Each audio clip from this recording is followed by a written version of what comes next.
warahmatullahi wabarakatuh. Waalaikumsalam warahmatullahi wabarakatuh. Kok kurang semangat ini? Assalamualaikum warahmatullahi wabarakatuh. Waalaikumsalam warahmatullahi wabarakatuh. Oke, pada hari ini kita akan belajar tentang teks laporan hasil observasi. Namun sebelum kita melakukan atau mempelajari tentang teks LHO ini, alangkah baiknya kita berdoa dulu agar kita diberikan kemudahan dalam memahami materi pada hari ini. Kepada ketua kelasnya, siapa ketua kelasnya? Silakan untuk dipimpin doa. Siap. Berdoa mulai. Berdoa selesai. Alhamdulillah, kita sudah memasuki pada materi tentang teks laporan hasil observasi. Namun sebelum itu, Ibu beritahu kenapa sih kalian ini harus belajar tentang teks laporan hasil observasi. Tujuannya yang pertama yaitu kalian diharapkan mampu memahami tentang teks laporan hasil observasi, mulai dari pengertiannya, mulai dari strukturnya, dan sampai langkah-langkah cara menyusun teks laporan hasil observasi. Gitu ya, untuk tujuannya pada hari ini. Dan yang tujuan yang kedua, kalian juga diharapkan mampu bisa menganalisis terutama dari struktur dari teks laporan hasil observasi. Nah, untuk itu nanti di akhir pembelajaran ini, untuk penilaian saya mengetahui kalian sejauh mana memahami teks laporan hasil observasi ini, kalian akan diberikan refleksi sedikit lah tentang itu tadi untuk penilaian. Kita masuk pada observasi. Apakah kalian pernah sih melakukan observasi ini sebelumnya? Pernah. Di hal apa ini observasi? Pernah. Penelitian. Pernah. Dan ini ada salah satu objek, ada dua objek yang saya gambarkan, ada jeruk nipis dan wayang. Ini bisa dijadikan sebagai objek observasi. Selanjutnya, kita apakah belajar tentang laporan hasil observasi itu yang memiliki manfaat? Nah, iya, sifat laporan hasil observasi sendiri juga memiliki manfaat, terutama untuk memberitahukan hasil apa yang kita amati, dan kemudian bisa dijadikan sebagai dokumentasi suatu objek yang telah kita amati. Jadi memberikan informasi kepada orang atau orang lain yang belum mengamati hal tersebut. Paham? Paham. Kita lanjut ke pengertiannya. Jadi pengertiannya sendiri apa? Kalau observasi sendiri apa? Observasi dulu. Pengertiannya apa? Pengamatan. Penelitian. Observasi di sini adalah kegiatan pengamatan terhadap suatu objek. Jadi harus ada objeknya yang diamati. Jadi teks laporan hasil observasi ini adalah mengungkapkan fakta-fakta yang ada yang setelah kalian amati di objek tersebut. Paham? Bisa kita lanjut? Oke. Kemudian ada strukturnya. Strukturnya kalian hanya ingat tiga saja. Simple, hanya tiga ya. Yang pertama ada pernyataan umum atau klasifikasi.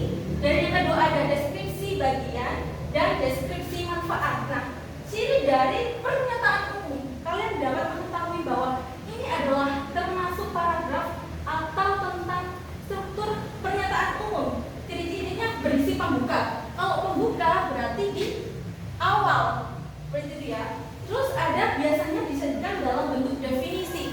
Definisi ini kan biasanya di awal. Misal tadi ada objek jeruk nipis. Kalau definisinya bisa kita ambil bahwa jeruk nipis adalah bla bla bla, seperti itu. Kemudian ada deskripsi bagian berisi tentang penjelasan detailnya. Misalnya yang tadi jeruk nipis, penjelasan detailnya apa? Misalnya jeruk nipis ini memiliki jenis ini dan banyak manfaatnya, seperti itu. Atau bagian-bagian lain, daunnya seperti apa, batangnya seperti apa, seperti itu. Kemudian kalau manfaatnya lebih condong ke deskripsi manfaat, dan ini lebih ke bagian akhirnya, hampir akhir letaknya gitu, ciri-cirinya. Dan itu berisi tentang manfaat atau fungsi objek tersebut yang sudah kalian amati. Misalnya lihat grafis tadi, apa manfaatnya, kandungannya apa saja, seperti itu. Paham sampai sini? Ya. Paham, Bu. Oke. Jadi strukturnya tadi ada apa saja? Pernyataan umum.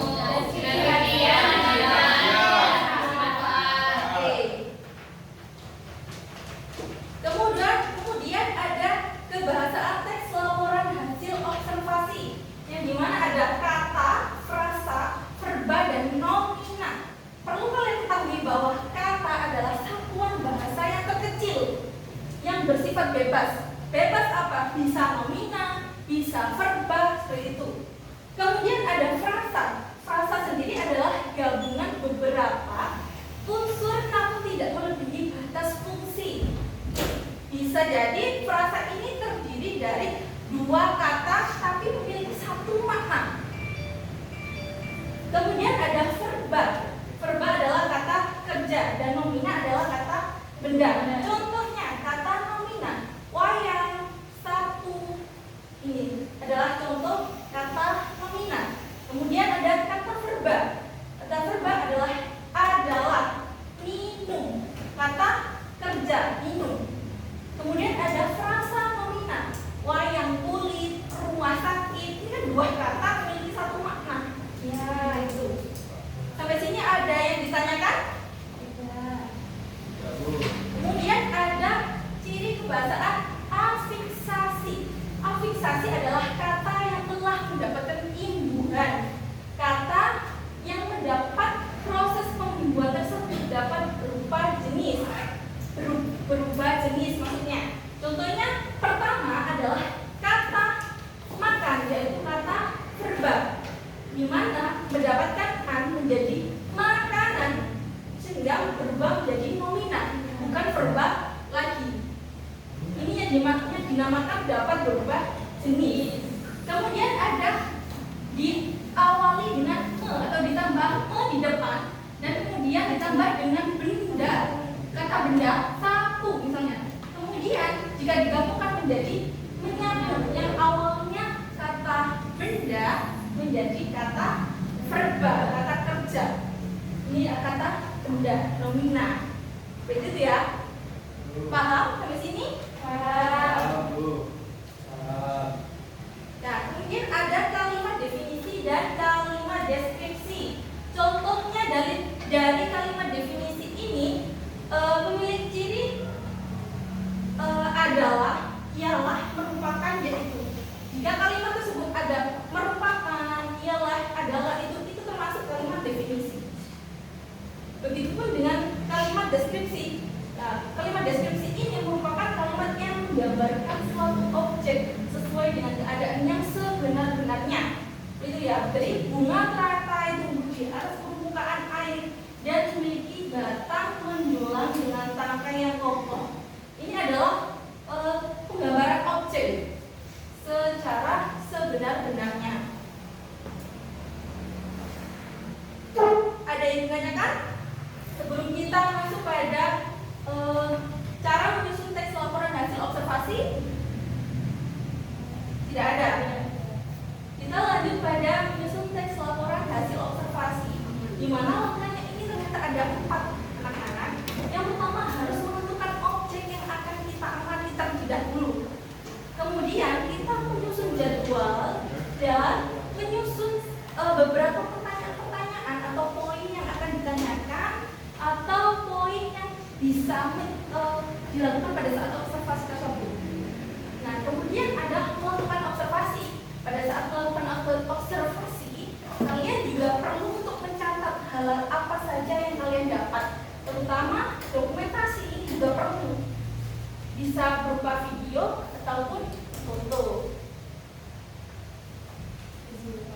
Sudah paham tentang menyusun teks laporan hasil observasi ini?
pembacaannya.